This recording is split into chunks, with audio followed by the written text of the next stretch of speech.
ASNLF mengubah namanya menjadi GAM. Anggota GAM adalah pemegang kedaulatan GAM. Kedaulatan GAM adalah GAM tertinggi. GAM tertinggi adalah wali negara.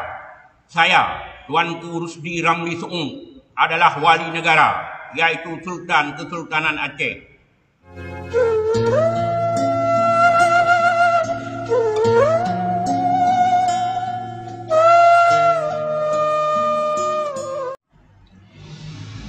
ASNLF mengubah namanya menjadi GAM. Anggota GAM adalah pemegang kedaulatan GAM. Kedaulatan GAM adalah GAM tertinggi. GAM tertinggi adalah wali negara. Saya, Tuanku Rusdi Ramli Suung, adalah wali negara, yaitu Sultan Kesultanan Aceh. MOU Helsinki adalah sebuah perjanjian pengakuan kemerdekaan untuk Aceh oleh NKRI. Dikarenakan ada 3 fakta di dalamnya. Namun penyerahan kekuasaannya tertunda untuk sementara waktu.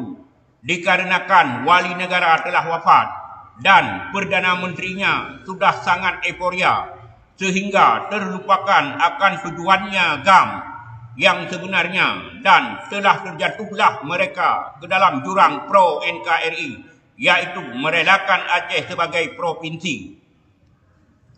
Fakta yang pertama, poin 61C, yaitu pengukuhan dilegalkannya kehadiran GAM di NKRI.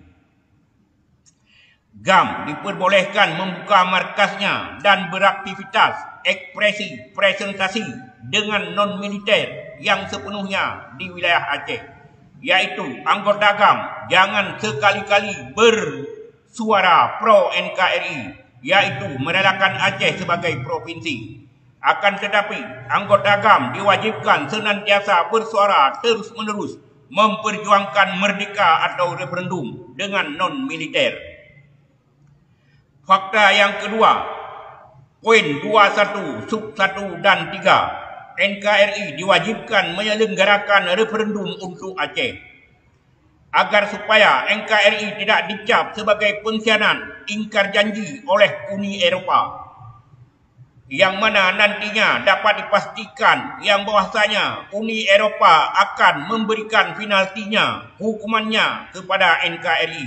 Maka dengan ini kami sangat-sangat menghimbaukan kepada NKRI agar sesegeralah menyelenggarakan referendum tersebut untuk Aceh.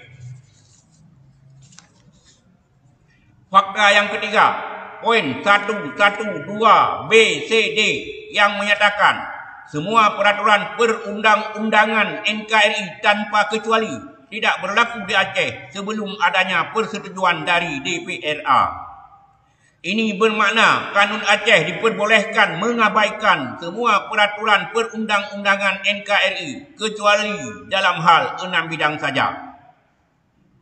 NKRI telah ternyata nyata-nyata sekarang telah berkhianat ingkar janji karena tidak semua poin-poin MOU Helsinki diimplementasikannya.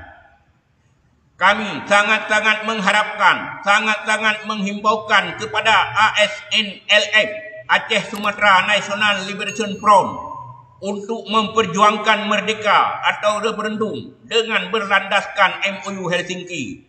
Karena hanya satu-satunya jalan yang sangat-sangat mulus sekali untuk dapat mencapai merdeka atau referendum tersebut. Kami sangat-sangat mengharapkan agar, sangat-sangat menghimbaukan agar ASNLF mengubah namanya menjadi GAM. Karena GAM lah yang sangat-sangat berhak dan yang sangat-sangat berwenang untuk membawakan masalah ini ke forum internasional, terutama Uni Eropah, yang sangat-sangat wajib bertanggungjawab atas tidak diimplementasikannya semua poin-poin MOU Helsinki oleh NKRI, terutama poin 21, yang mana bahwasanya NKRI diwajibkannya menyelenggarakan referendum untuk Aceh. GAM ASNLF sekarang diwajibkan dengan sesegera mungkinlah menggerakkan unjuk rasa yang sangat-sangat masif, yang sangat-sangat besar-besar sekali, yaitu suatu show of force untuk menekankan, memaksakan NKRI agar supaya menyelenggarakan referendum untuk Aceh. Semoga video ini menjadi viral.